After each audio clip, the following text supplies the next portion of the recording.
Hey leaders, in this episode of Leading Collaborative Response, we are so excited to be joined by a couple of key leaders at Davidson Creek Elementary. Helene and Stacy have been engaged for a number of years with the division's exploration of collaborative response, and today we'll explore the impact of the collaborative response work that it's had on students, staff, and the overall school community. So let's get started. Are you a leader who is navigating the nuances of leading collaborative response in your school or district? Are you unsure of what collaborative response is? Are you looking to understand the critical role leadership plays when establishing and refining a collaborative response approach? Collaborative response began as a grassroots approach to focus on the needs of students through a framework of collaboration. That approach has grown to a movement that is training leadership and education. Through the Leading Collaborative Response podcast, Kurtis and I share our own experiences of leading collaborative response and lessons learned as we continue to learn and gain insight through the experiences of working alongside others. We also have the opportunity to engage in conversations with school and divisional leaders implementing the framework in their own organizations. We know great leaders build great teams because that is what every child deserves. Subscribe to the Leading Collaborative Response podcast and join the thousands of schools seeing success for students through intentional and focused collaborative efforts.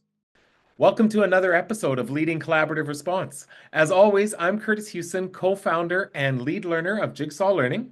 And I'm Lorna Hewson.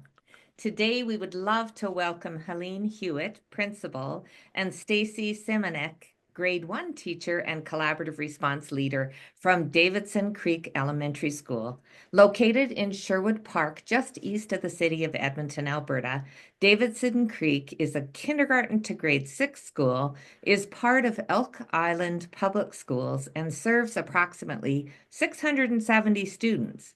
Let's jump right in and hear more about their journey, the work happening at Davidson Creek, and the impact collaborative response has had on several instructional innovations at the school. So this is always the interesting part where we move off the script, obviously, and now into an actual conversation. So we would love, who would ever like to start off, just share a little bit about your background as an educator, and then we're going to jump right in to give us a little bit more of an understanding of Davidson Creek before we jump to what does collaborative response look like there. Would you like to start? Sure, I'll go first. So yes, my name is Stacy. I'm a grade 1 teacher here at Davidson Creek. I've been at this school. This is my 3rd year, as well as Helene. So we both started 2 years ago, and then this is our 3rd year of implementing the program here as well. So since I've been at this school, we've had it in place, working through. We're very, very lucky here at Davidson Creek that we have some time embedded in our schedule, which we'll get more into later, but that has been a huge piece of this being so successful for us here at Davidson Creek. And Stacy, a number of years prior to that as a kindergarten teacher, correct? Yes, you got it. Exactly. Yeah, I had 10 years in kindy before moving here to grade 1. I have all the respect in the world for kindergarten teachers.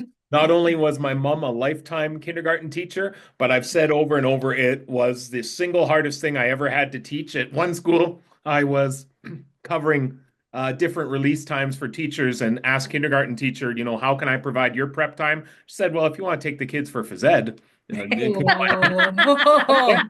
sounds great. And we my know what goodness, that's like. Pandemonium. Anyone who can create effective classroom management in a kindergarten classroom can handle anything. Do anything. Makes you wonder, was that kinder teacher playing a trick on you? Yeah, exactly. I did learn, though, that if you carry Band-Aids in your pocket, it solves so many things that can happen during a No time matter of what. phys ed. That is true. And Helene? I'm the principal of Davidson Creek. I work with an amazing team of people, including Stacy and her colleagues. And I've been here for 3 years as well. I've been working in the role of principal now. I think this will be officially my 6th or 7-ish year. I did some acting before my official role as principal. And before that, I was an assistant principal for quite a few years. And before that, I taught everything from K to 6 and actually started out in French immersion. So, and my background is an elementary music specialist. So I've sort of been all over the map. Yes. Anyone who's watching or listening to the audio only, you missed Stacy giving the look of really. All those things. That potpourri of a little bit of everything, right? I know. I guess it prepared me for leadership because you just never know what you're going to get. Yeah, that's Exactly. true. That's true.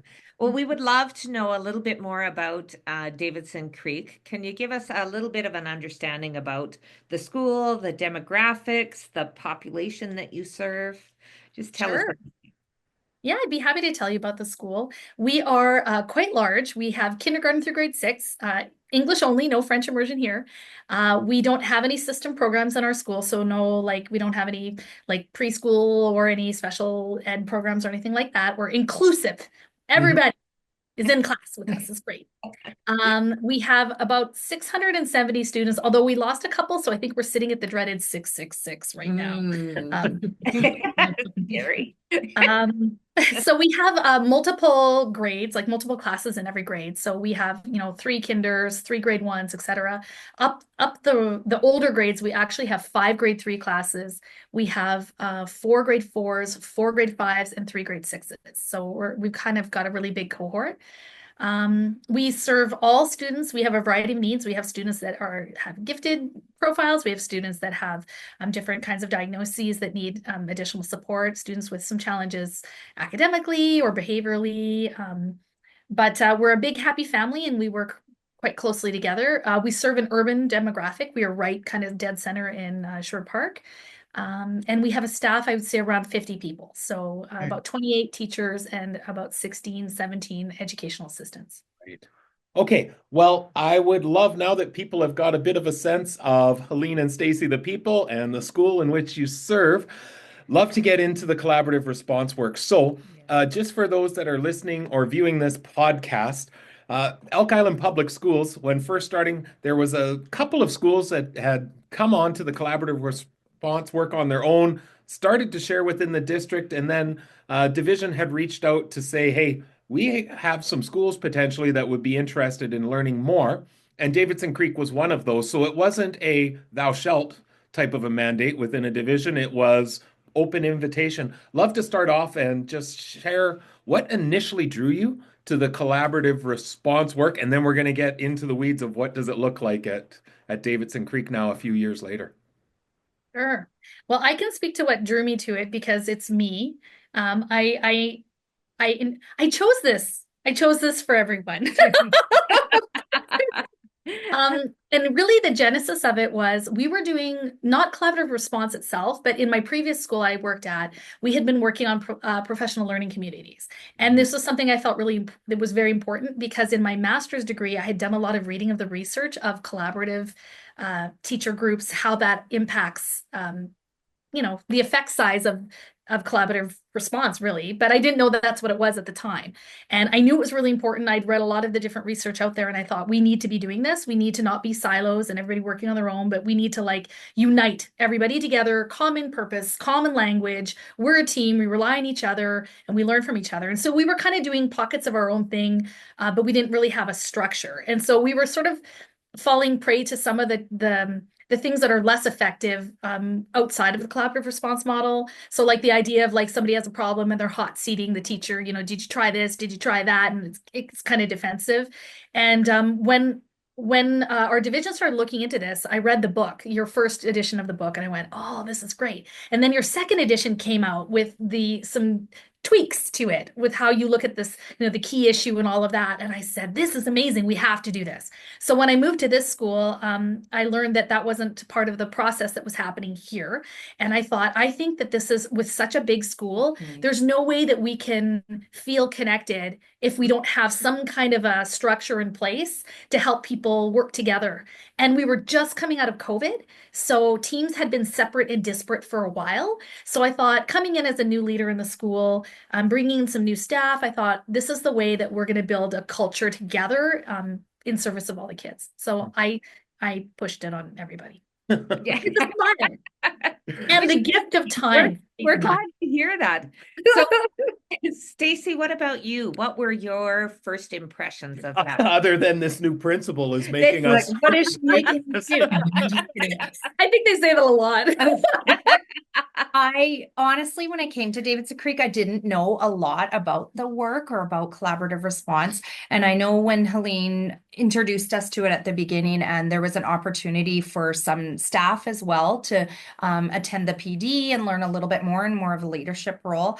I have a true passion for connection with kids, connections with families, connections with staff. I think before you can move forward in any way with learning and cognitive abilities, we need to connect with our kiddos. And so I was very interested to find out more about the collaborative response plan, and knew when Helene mentioned that there was an opportunity for a staff member to join with the leadership, I jumped on board because I was very interested. And we've seen over the past few years that it's done exactly that. It really gives us some opportunities for connection. So I'm lucky and feel, that it was a great opportunity that I've been able to be a part of it for the last few years. That was one thing that always stood out with me with being able to engage in the different leadership days that we would have, is that it was always a team that was coming from Davidson Creek. It was never just the principal will go because I signed up for this. It's no, we're coming together to explore, hear insights, try and distribute some leadership, which I always thought was fantastic. The team is really important because the team, I can go off on my crazy tangents where I'm like, I read a cool thing, let's try it. But I need a team, because then I go to the people who are living the reality and saying, like, is this a crazy idea? Or they'll be like, well, not crazy, but tweak it a little bit. I'll be like, yes, the wisdom from people like Stacy who sees the reality behind what the lived experience is. Like, we absolutely couldn't do it without a team.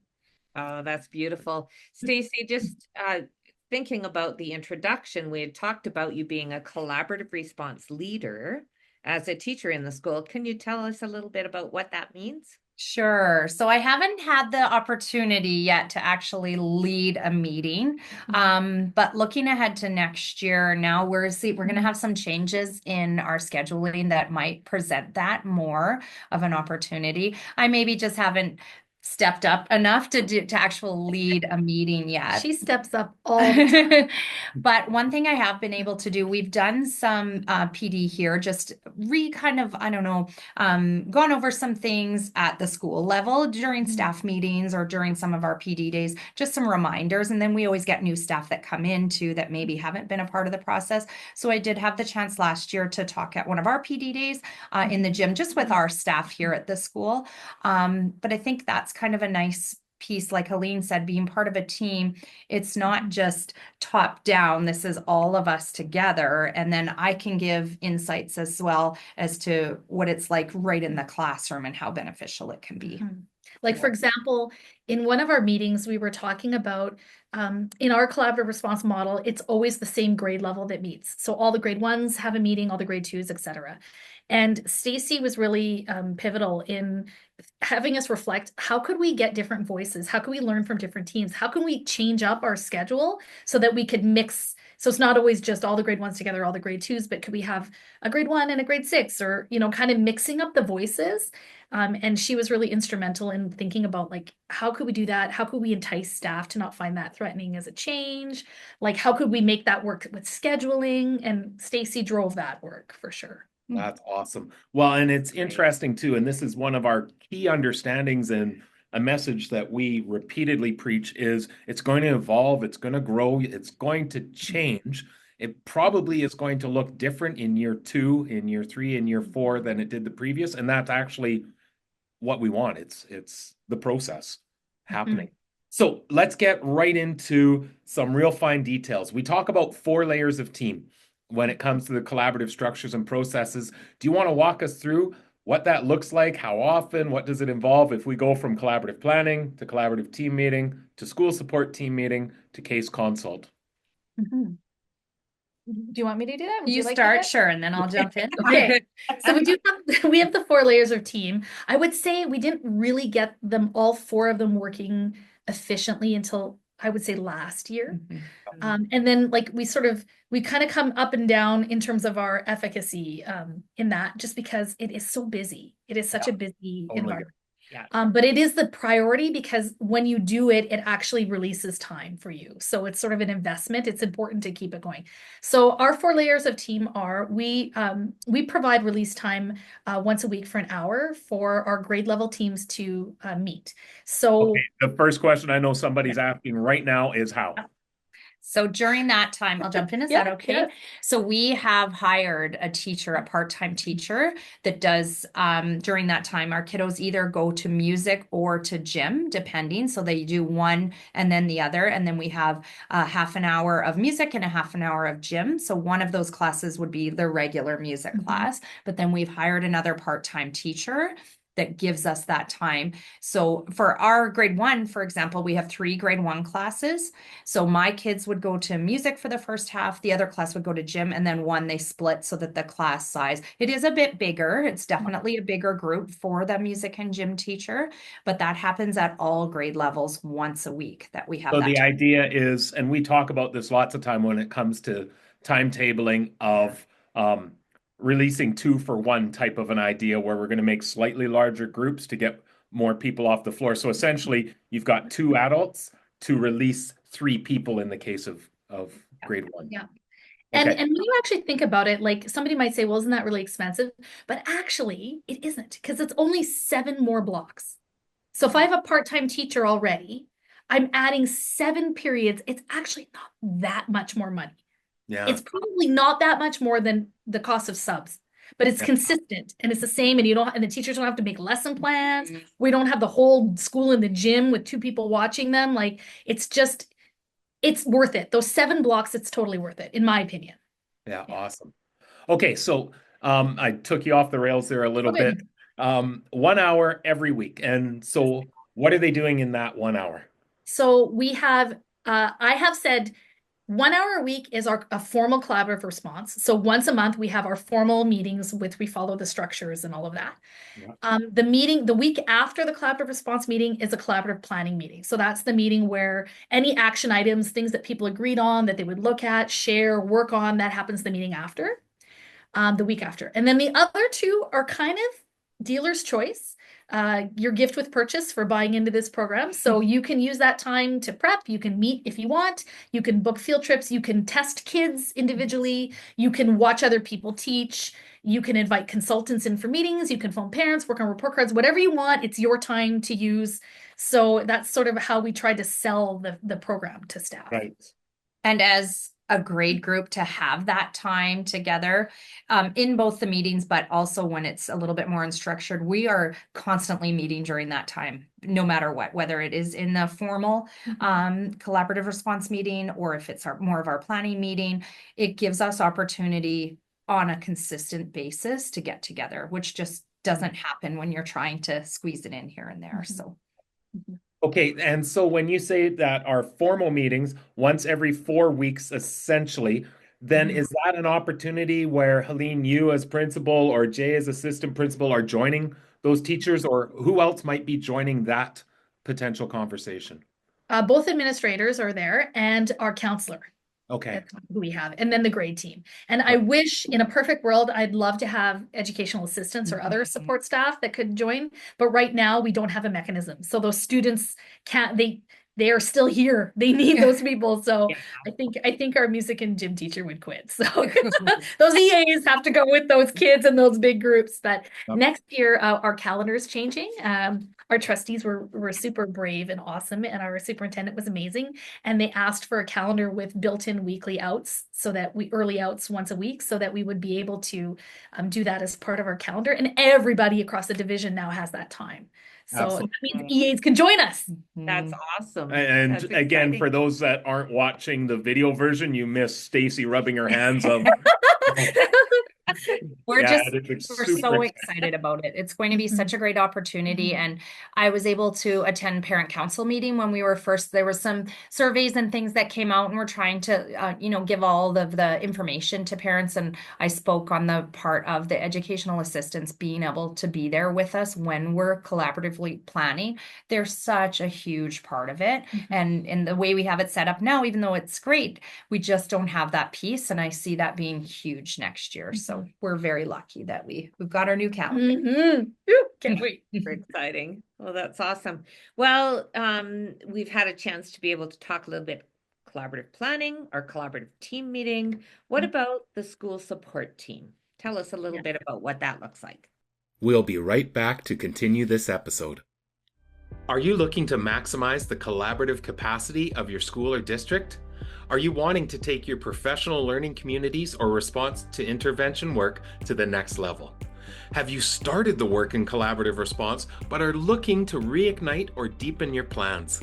We would love to have you join us at the 2025 Collaborative Response Retreat happening May 2nd and 3rd in beautiful Lacombe, Alberta. Over the 2 days, we have an intentionally designed program of breakout sessions and sharing, along with supported team planning time to ensure that you walk away with a plan for introducing or strengthening collaborative response in your organization for the upcoming year. With a concentrated focus on team planning, networking, and individualized support for your school, the Collaborative Response Retreat is an outstanding opportunity to grow your team's understanding and implementation of this powerful support framework. We are also planning some fun time so you can relax and enjoy activities as a team in our historic community of Lacombe in central Alberta. In addition, participants will gain access to an extensive repository of online resources to deepen their understanding and support ongoing implementation. Plan to join a growing network of educators dedicated to responding to the diverse needs of their learners. We've capped our attendance at 140 participants, so make sure to register early to secure your team spot. We're looking forward to seeing you in Lacombe in May. And now back to our conversation. We have the school support team as our SWAT team, the Student Wellness Action Team. We learned that at one of our PD days and we loved it. I said, I want to go to SWAT meetings all the time. From somebody, I think. We stole it from one of your sessions. Yeah, thank you, Innisfail High School. Yeah, There we go. Thank you. Shout We out. like to SWAT as well. And so we do that one morning a week before school. And we pick that morning because we have the equivalent of one full-time counselor, but it's shared between two people. So both of those people, their overlap day is on Thursdays. So Thursday mornings before school starts, we have our SWAT meetings. We have a template and agenda. We have kids on there that we're speaking about. Sometimes staff join us. So sometimes a teacher will say, I'm really concerned about, Samantha, and we need to touch base about that. And so we'll say, hey, do you want to come to SWAT next week? And that teacher will come and be part of the conversation. Sometimes it's just kids that we pick internally. The teacher might not necessarily be in that meeting, but we're just kind of touching base. Like, have we followed up? Where are we at in the paperwork? What other things do we need to schedule a consult for the whole bigger team with the parents? So it varies depending on what's happening. The beauty of that before school piece, though, is it does give you the option that if a teacher says, I'd love to be in that conversation, it's they available have there. the opportunity to. And I assume we've seen this across the board is sometimes there's conversations where the teacher goes, no, if you guys are on it, great, just keep me updated. Yeah. That is true. And we have the opportunity at the end of our formal meeting. So when we have our sit down, there's always on our planning sheet, there's a spot where we can put those kiddos' names down and that we're not going to talk about them today, but at your next SWAT team, I just want this kiddo to be on your radar for this reason. So we always have that opportunity to get that suggested. That almost is, helps to create the agenda for your next school support team or your next It does. team, because teachers have already identified students, and again, like you said, not in length, but enough time to be able to say, this is a student we need to talk about with SWAT. Yeah, we need to touch base. And sometimes in between, what's great about that is our counselors who are part of those collaborative response meetings, those formal ones, once we have the kids on the radar, they will actually go and find them later in the week and say, hey, we're going to have them in the SWAT meeting. What is it like? What is the biggest issue that you really want us to address or talk about? And you want to be there. And sometimes the teachers just say, here's the information, here are the next steps. I don't really care. I don't need to attend, but you have the information. So we still meet and talk, even if that teacher isn't present. And Yeah. sometimes they just want us to know what's going on, and we have action items that they don't have to do. It's like, it's on us. But we as a team internally are talking about like who's doing what and how are we making sure that's happening. Awesome. So then that fourth layer, what does it look like when there is a time where, oh my goodness, we have to come together and meet about this one student and get the right people around the table? What does that look like in the school? We call those team meetings here, because historically that's what we did. So a team meeting is like parents, it could be a psychologist, it could be the counselor, Consultants. Yeah. speech language pathologist, like whoever needs to be at that meeting. And we typically have a formal agenda, that we're talking about a particular student. What are the supports looking like? Where are the gaps? What are people's hopes, expectations moving forward? And it's really specific, very specific. And those usually happen, at a time where we can make it work for everybody. We try to do it before, after school if we can. It's easier to get teachers there, but sometimes if it can't work for the family, it has to be in the day, then usually our assistant principal will cover the class. Yeah. We love you, Jay. Great. Thanks. And those of course are just on an as needed basis. Those aren't scheduled in. Those pop up when needed. We make a plan, get everybody in that we need to, and then see what supports we need to call. So Stacy, I'd love to ask you, not from your experience at Davidson Creek, but from past experiences too. We've found over time that it's through these layering of team that we have less reactive. I had somebody share recently when you say we're going to reduce the number of meetings by adding one more, you're actually saying we're going to reduce the number of reactive meetings by adding one more proactive. From your experience, do you get a sense that it feels like we're having less one kid at a time kind of conversations that are reactive and, oh my goodness, what are we going to do? Definitely. And I think because when we have our structured collaborative response meeting, we know that's happening every month. So I feel like where else would I have the opportunity to sit down with my leadership team and our school counselors to get those kiddos on the radar? Or even if we're talking more about the key issues, like these smaller things that are coming up, I feel like everybody knows, like we're just all part of it. So then I'm not having to pop in and say, oh, Helene, help with this one, or I need to go upstairs and have a meeting with Madison, because they've already heard about these kids. We've done this on a consistent basis. And I think that makes a big difference in how often I need to be pulling people for help, because we've already met and talked about it. Yeah. Well, and I think, again, that predictability of the structure is I might have something that is pressing at me, but we've got a meeting coming up in 2 days. I'll just share it for that, save it for that, instead of reaching out with, oh my goodness, I need help here. Right. It's also helpful for us as the admin team or the leadership team, because there are themes that come up in those collaborative conversations repeatedly that we go, wow, like everybody's struggling with this. Like generally speaking, across the school, this is a theme that's coming up in every class, regardless of grade. And so then we start thinking, what other supports do we need? Like, is this a key issue thing? Or is this like, do we need to do some more work or buy some different resources? Because it's professional bigger. Development. Yeah, exactly. like it's bigger than just, a one of. So it's a help way. Absolutely. And that's what you hope will happen as well, to be able to surface some of those areas of concern and opportunities to be able to jump into that professional learning piece. So when we think about the data and evidence piece, can you tell us a little bit about how the data and evidence informs each of your layers of teams, or how you are using the data and evidence, where you're at, especially to identify kids that you should be talking about? I can start with that one. So I'll maybe start the first two layers of it, and then you can jump more into the other ones. So this year we had the opportunity to have all of our data from our government, our GOA assessments that we have to do. And Helene went through and did some very amazing color coordinating for us ahead of time. So then we were able to meet with our collaborative response, we use some of that time to go over some of that data. And then in our planning meeting the following week, well, we kind of did it before and after, actually. So because we had that time, we were able to look for trends in whether just my own class and then have a conversation with the other grade 1 teachers is how we kind of did it. Of what are we noticing in different areas? Is there anywhere that we're all seeming to, have a lower section? Why?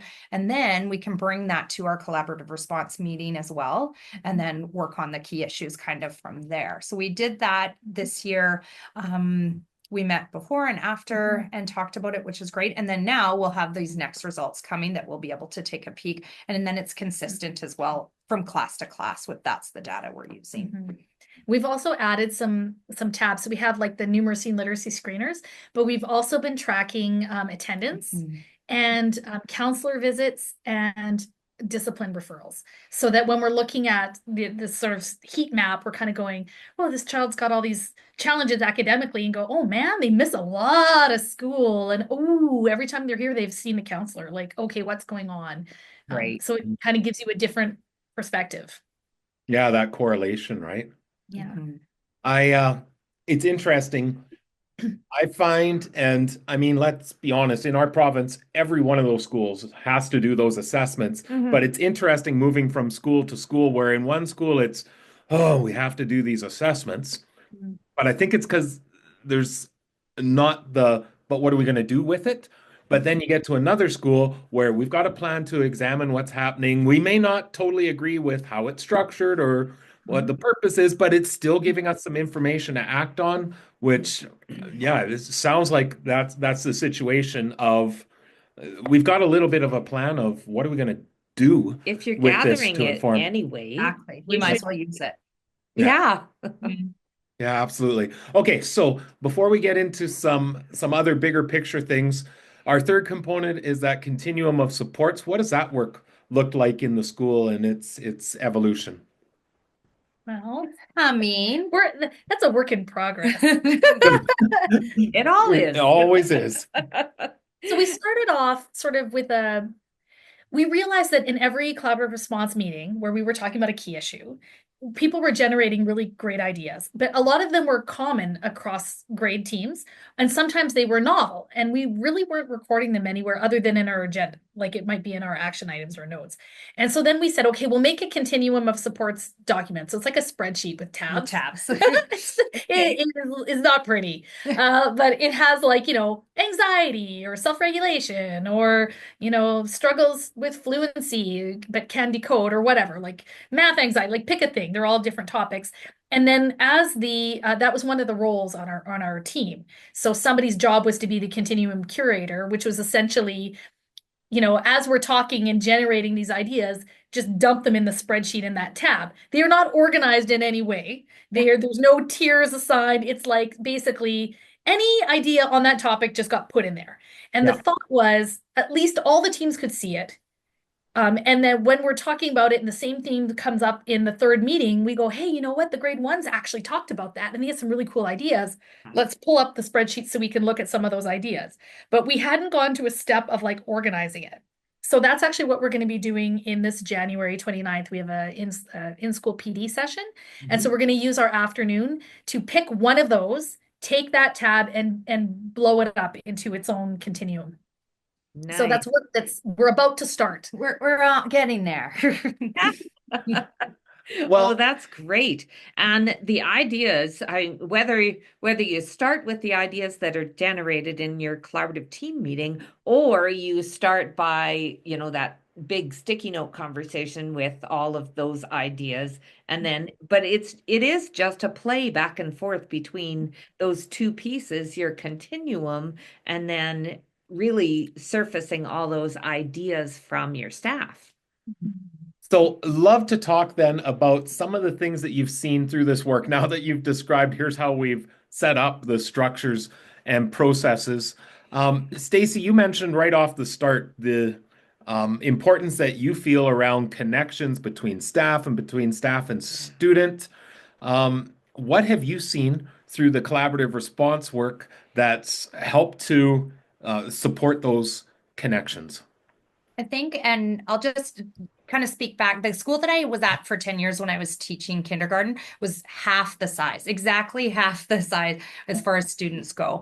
And so I was there for a long time and I taught most of those kids. So I felt like I really knew. So coming to a new school, and it's huge at the same time, I found that this has been such a nice framework to help to connect, like for us, how we meet grade level wise, that it's just not my class. So the minute we talk about a key issue and then we link it to a student, it gives me the chance to know what the other teachers are doing. So I'm connecting with them, but at the same time with their kiddos as well. If I know that this little guy in this class is having, some similar struggles or things that we're working on, some strategies, then I can reach out or we can even connect with those kids. And I find that all of a sudden it really makes us not feel like we're on our own little island. Mhm. As far as staff to staff, but also me being able to be involved in their students' journey as well. I think it's helped a lot for that. So, from a teacher perspective, do you think that it's had an impact on your practice itself and just even the I know that for myself, when I started teaching, it was you close your door and do your work. And sometimes when people would suggest something, sometimes I'm really open to it. Sometimes I'm in a, don't you think I'm doing my job in my room? Like I'm doing this stuff, thanks.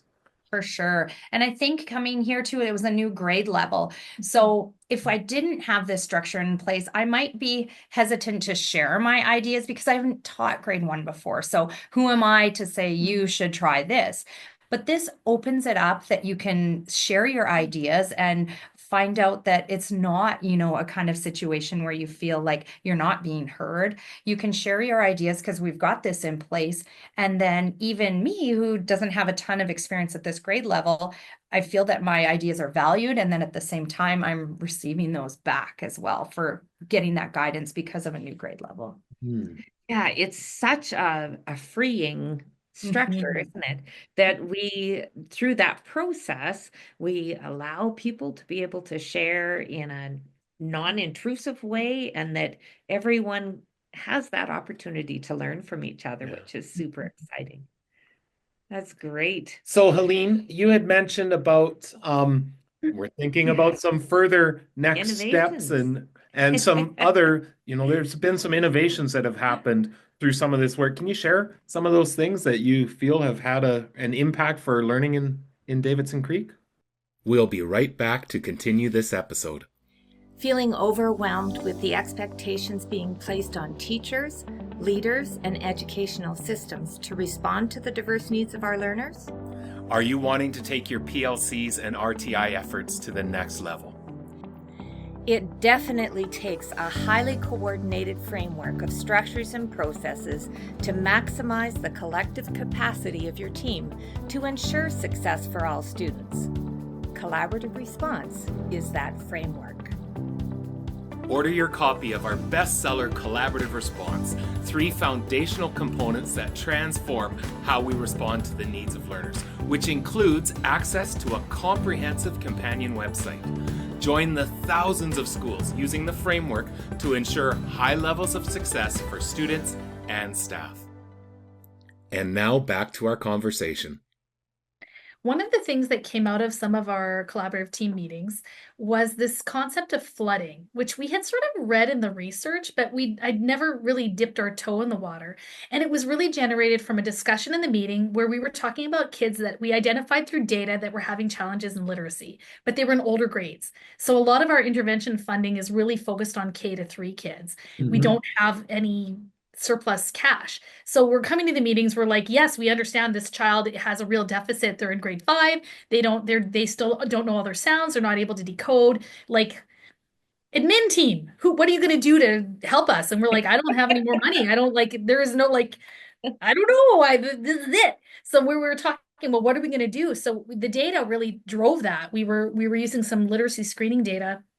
We identified some gaps and we identified groups of kids that had similar needs and some breakdown and some basic skills. They just needed really direct, explicit instruction. So the teachers on that team said, hey, what if we do this thing called flooding? So we will group the kids by needs across the whole grade level. And each teacher taught, they found a research-based program for like a reading intervention phonics decoding fluency program that was basically evidence-based, and they divided the kids. So one teacher took a smaller groups, like only 13 kids, because they needed more practice, much more direction, a smaller group, smaller environment. And they ran that program. It was, I think, 40 weeks, like 40 lessons. And then another teacher did the same program, but with a bigger group, a group that could handle doing a bigger class. And then another teacher did an extension activity. So the kids that didn't have those needs, but they didn't want them, they wanted them to grow too in something. So they taught them sort of higher level morphology, syntax, the cool things about English, weird things about English. And so it was kind of an enrichment. And then they, after they did the program, then they reassessed them with the screeners and tracked the data to see, did it have an impact? And so it wasn't just one teacher. It wasn't every teacher individually saying, I'm going to do a small group intervention by myself. We're duplicating each other's work while the rest of the class just keeps themselves busy. We said we're going to take one period. Everybody in grade 5 is going to have a targeted, supported instruction across the whole grade level. Everybody's needs will be met, and then we'll track it and see if it worked. And it did. It had a big impact on the results of that grade. And that's beautiful. We did something similar to in my own school as well. Yeah. And the thing that was great about it is everybody was getting support, whether it was enrichment or basic literacy skills. But it's not like, okay, these 5 kids are getting pulled out of my class, and then 20 minutes later, another 5 are getting pulled. And then the kids aren't feeling like, why am, especially at a grade 5 or 6 level of, I don't want to be seen as the kid needing extra help. So you talked about that as grade 5. Are you doing that same thing with any other grades, or you're starting there with grade 5? We started there. We started there, and that was last year. They did that. It was kind of the second half of the year. And so this year, that same team said, we want to do it. We want to do it again. But this year, we want to do it at the beginning.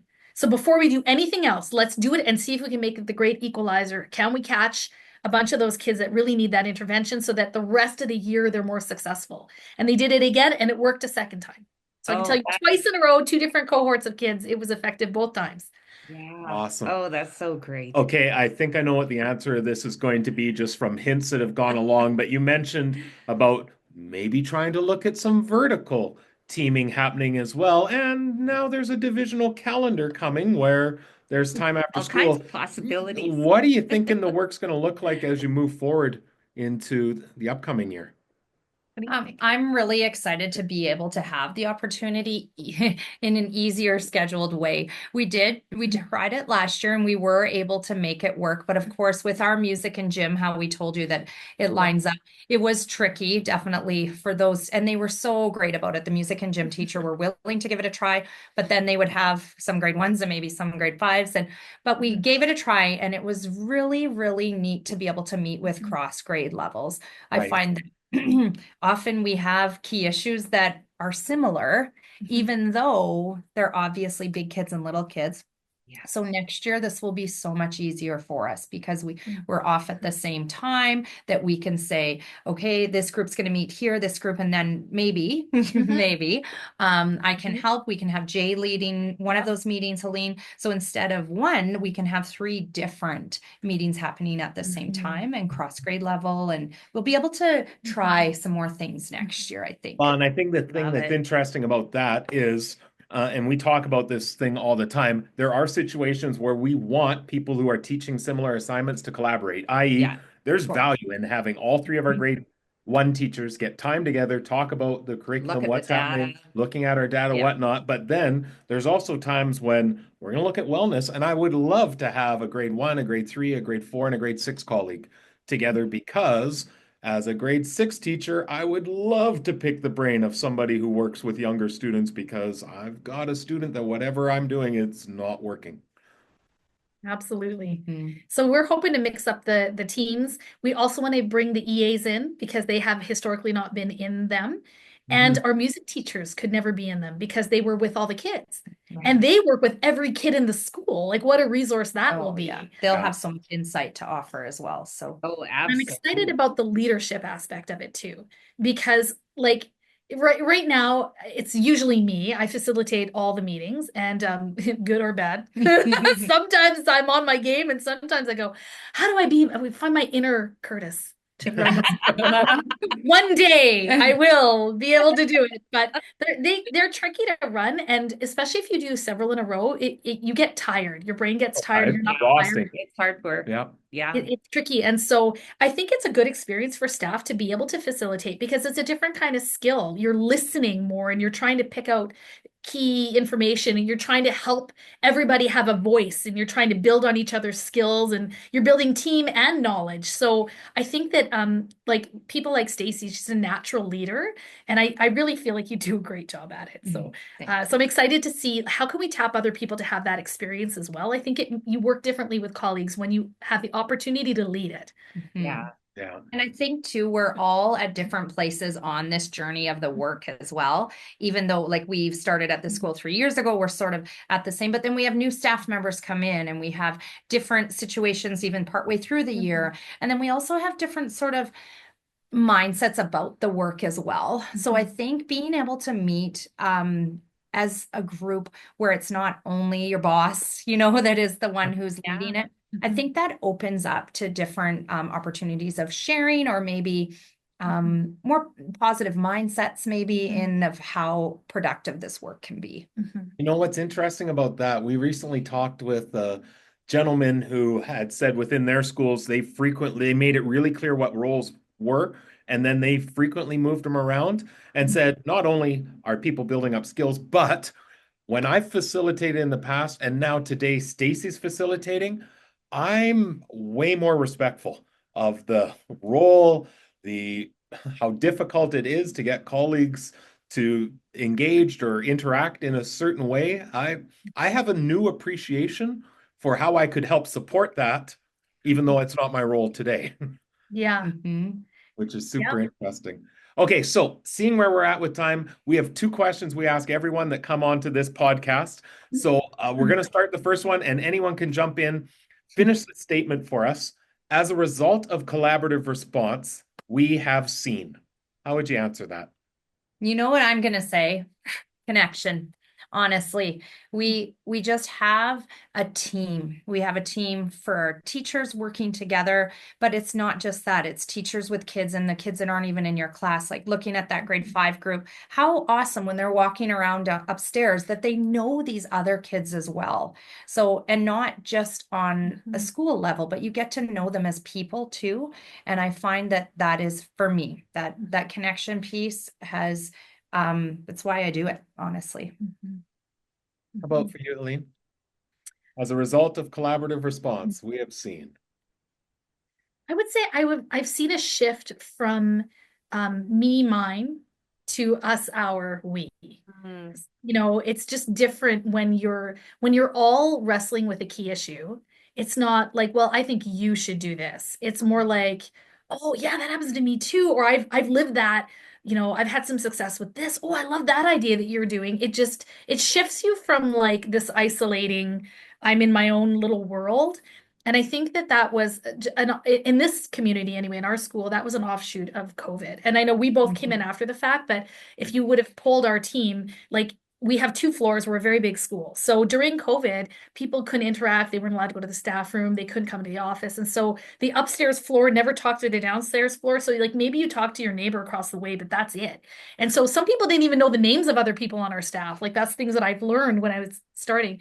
And now it just changes the conversation because you see you aren't alone. You have a team of really competent, kind, student driven people who are on your team. So I would say I really I see it shifting from this isolationist view to like everybody. It's collective ownership. We are all together.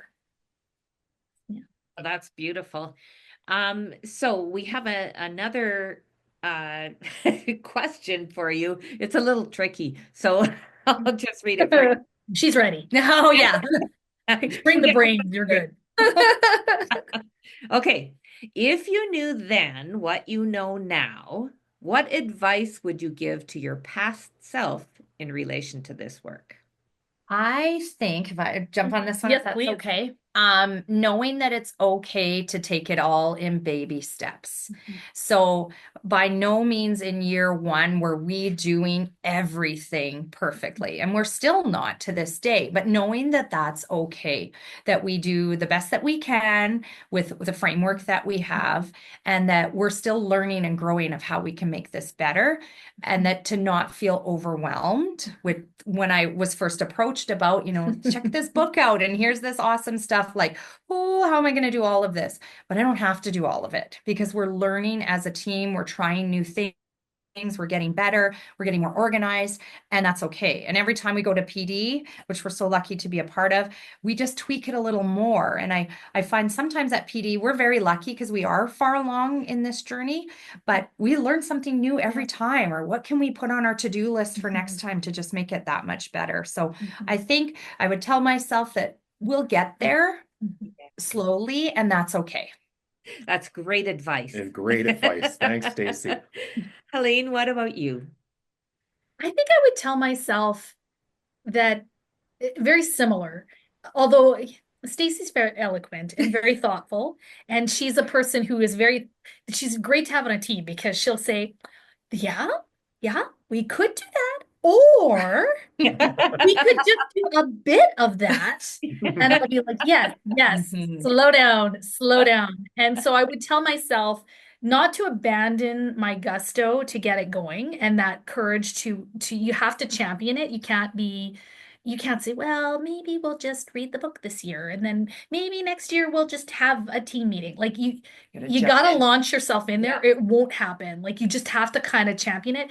But reminding myself that not everybody is a research nut who's willing to try everything on, like, let's go. Like that's me. I'm like, good for kids, I'm in. Like everybody feels that way, right? And telling myself, no, people can be overwhelmed and they do need you to take it in bite-sized steps.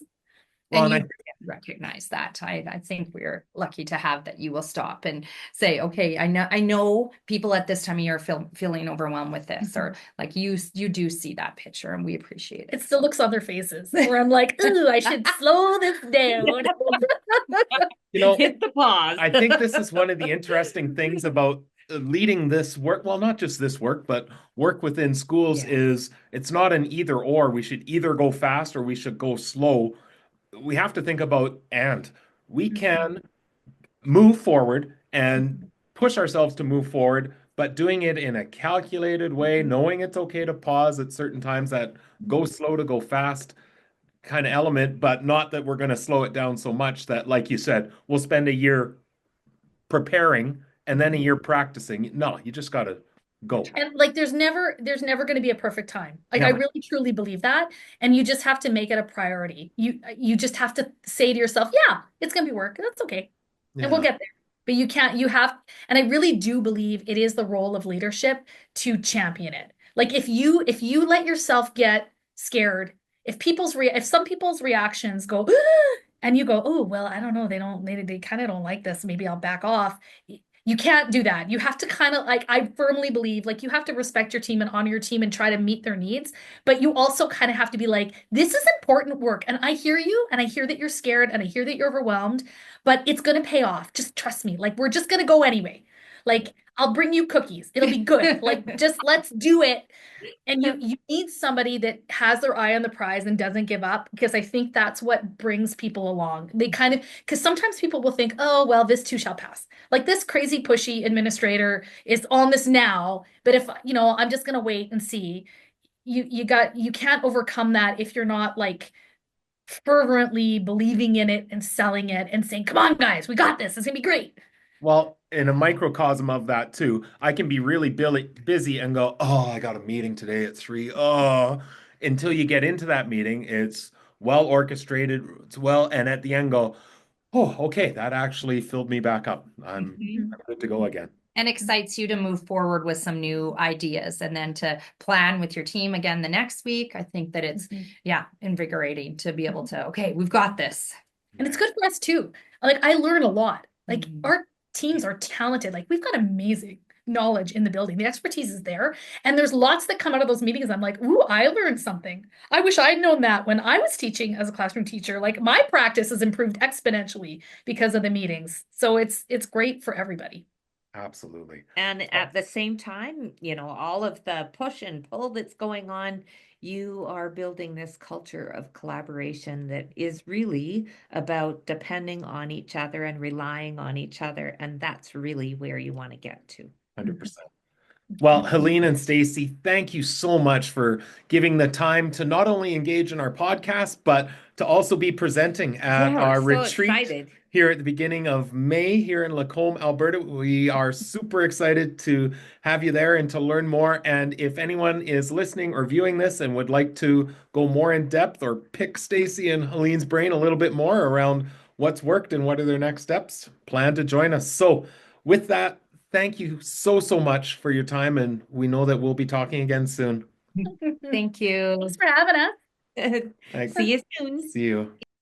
Well, that was a wonderful conversation again, and so grateful to be able to have Helene and Stacy join us today and to talk about their experiences. So it really stands out to me with it and I loved what Stacy said at the end of, we're going to just add the next step when we're ready, and the next step, and the next step, and the next step. Mhm. And we talk about that consistently because we see it consistently happen in schools, that if you're trying to put all the pieces of collaborative response together at once, it's overwhelming. Of course, this is really hard to be able to wrap your mind around. But if we just take measured steps, Yeah. but like Helene said, still make sure you're stepping.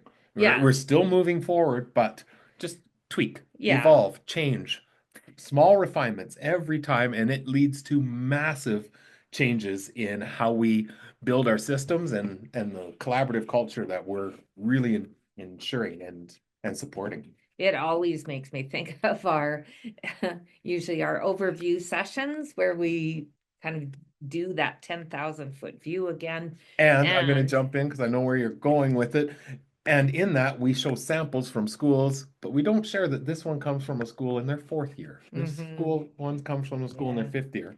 Yeah, and that whole point of, we kind of laugh because by mid-afternoon, if it's been full day, then you can start to see people moving into that overwhelm, into the, I have no clue where to even start because there is just so much here. So it's the advice of taking step by step is good, sound advice, knowing that it's actually never working toward a finish point either, that we constantly are reviewing and revising as we go. I like the idea too, that when we have these layers of team in place, like they said, and I love they're not perfect and they ebb and flow regarding their effectiveness for us as we ebb and flow as a school, which is great, but it provides consistency and predictability. Like you heard it from Stacy of saying, I'm struggling with this, but I know I have a meeting coming up to be able to discuss what that looks like. I know I can reach out to their SWAT, the SWAT meeting, to be able to get some additional support. Like there's assurance in knowing the systems are in place, that no matter what I come up against, I'm not coming up against it alone. No, that's right. And having that culture of collaboration that they've worked so intently on. Another thing that they had talked about was the gathering of strategies, and it's almost the backwards engineering of a continuum of supports, but obviously it's lending to that, but just not in that traditional way of, sitting down on a PD day with sticky notes. But for them, they started to recognize the value of all of the strategies that they were gathering in their collaborative team meeting, and understanding that there's common threads between their K-6 school. Yeah. Well, and I think that little sharing that they did is a microcosm of what collaborative response is. You're putting structures and processes in place. And when they introduce a simple structure like the curriculum continuum curator, Yeah. where there's a specific assigned job in the meeting to be putting ideas and strategies Just into gathering. this spreadsheet, because there's an intentional direction that we're going with it. But let's not leave it up to happenstance, or maybe a team will remember to do it. No, there's a role. It's Mhm. clearly defined what it is that this person is doing in our meeting and why. Well, and this is evidence again of the fact that there is no preset way of doing things. And even within the continuum of supports, that it's not you must do, this first activity of the sticky notes and then you must. It's not that at all. It's about being able to figure out how is the best way for us to begin to collect those ideas that we'll be able to use long term, and giving it some longevity over time, but that organization is going to come later on for them. 100%.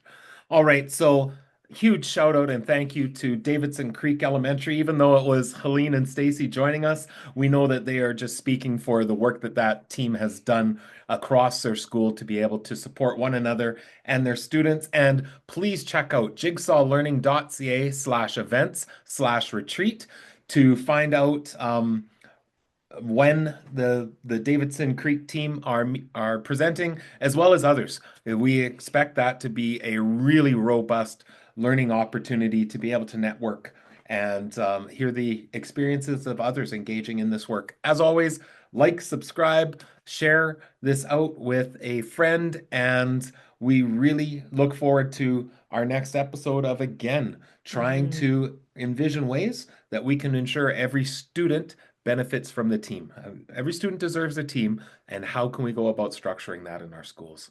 So please check out the show notes for additional resources, and until next time, we wish you all the best. See you soon.